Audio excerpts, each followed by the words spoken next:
Hey guys, welcome back to my studio. Today I'm going to show you how to do a square knot. For doing a square knot, we use 4 strands. So here we take 2 cords of required length. We are going to start off by attaching our cords to our dowel with a lark's head knot. If you guys want to know how to do a lark's head knot, please check out my first video of this series. First take the left strand and fold it over the center 2 strands. And then take the right strand and place it over the left, forming number 4.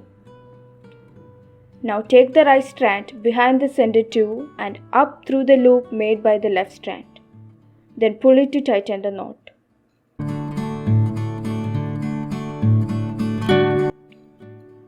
So the first half of the square knot is done.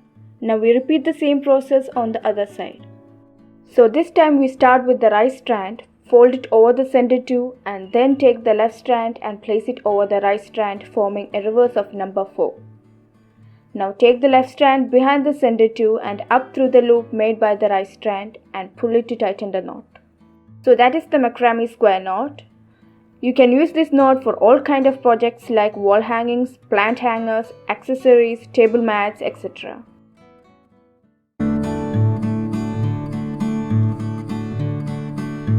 Hope you guys enjoyed the video. Thanks for watching. Don't forget to like, share and follow Mini DIY Creative Studio for more DIYs and creative content.